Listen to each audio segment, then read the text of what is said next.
Before you do something, it's essential to understand what you are doing, what it involves, and how it works.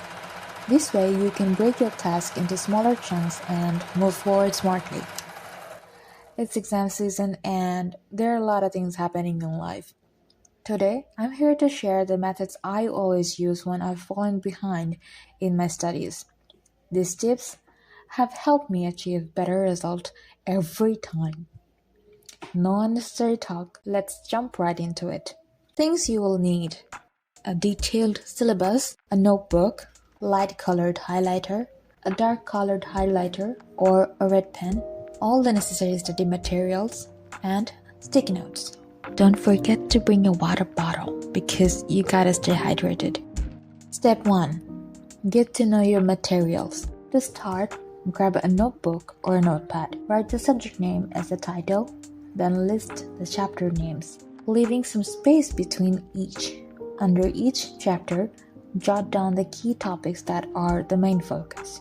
Most chapters have one or two crucial topics, which your professor often might hinted or emphasizes. Alternatively, you may already know which part requires more of your focus. Once this listing is complete, you are ready to dive into the actual study. Step 2: write down all the topics from your chapters in detail. Why? Because creating proper notes help you to stay present and engaged, make it easier to remember the materials. Writing improves memory retention by up to 70 to 80%, so don't skip this. While writing, make sure you stay fully present and aware of what you are jotting down. Engaging with your notes actively helps you better understand and remember the materials. Step 3: mark it down. Now that you have your own notes, identify the important parts or areas you find challenging. Use light-colored highlighter to highlight crucial lines, and use the dark or red pen to underline essential keywords. These are the words that carry the meaning of a sentence or might be giving you a tough time. Additional step: sticky notes can be lifesaver. You can use them to jot down quick reminders, key formulas, or summaries. They're especially handy for last-minute review before your exam. Final tips: always keep at least 3 to 4 days in hand for preparation to avoid last-minute pressure. Stay hydrated and don't stay up too late at night. It's better to study in a fresh mind. Remember to relax. You got this. And that's it. Quick, easy, and effective study tips before your exam. Hi once again. So I am here to show you practically how it actually works. Here I have all the things that I mentioned: the colored pen, notes, notepad, sticky notes, pen. And these are some of my old notebooks. If you can see the date, it's quite old. Most of them are old anyway. So this is my notepad, and let me show you. This is the subject's name, which is AI, and mid means it's just the exam's name, and these are the number of lectures, and these are name of the topics, which goes by exactly the same way for my microprocessor and microcontroller subject. I just did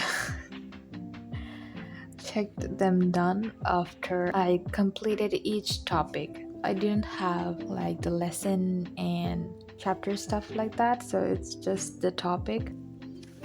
So in case of this subject, this is data communication. This is the name of the lesson, and here I pointed out some of the most important topics that my professor hinted us that these are most likely to be there in exam. Okay, so we are done with notebook. Let's keep it aside, and now let's take a visit to my notebooks. At first I would like to apologize because my handwriting is not good. I know that.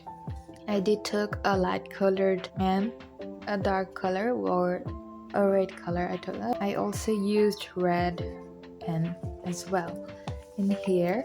And if I flip through, as you can see, even if you don't have any colored marker, this is pencil color that I used basically here.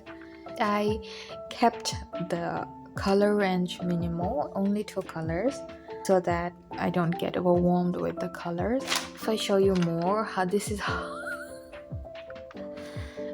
how it basically looks. So let me explain you in details that I said before. These are the important parts that I had to remember, because for the principle there are 10 principles, and to remember that I had to keep these in mind because it helped me to start the rest of the sentence so that I could remember. And these are some important words, or a couple of words that actually carried the whole sentence. At first, these were pretty much difficult for me, so some of them are important, that's why I highlighted, and some of them were difficult for me to memorize, or I just kept on forgetting them. Here you can see that these are points, and I marked them with red color because these are must to remember. Now let me take you to another of my notes. I'm sorry, my notes are not aesthetic because it was not meant to show anyone, but you guys are seeing if you're seeing. So these are some important words, or a couple of words that I had to remember. And in the next one you can see this one is more ugly. Anyway, the uglier you study, the better the results. Here I just took out some notes because there is a point underneath and I was having tough time. That's why I just wrote this so that I can remember. Here, this was basically, if you didn't notice yet, these are printed. Okay, these are printed, and these are not my handwriting. I just printed out my friend's note because I didn't have much time. And here I jotted down all the important topics or questions that are possibly to come. And this is sticky notes. It's some math, and I couldn't attend a single class. These are the formulas that I wrote down so that I can remember, and I took a quick look before exam. So you guys have unwillingly went through my notes. I never thought that I would show to anyone, but there is always first time for everything. That is it. Best of luck.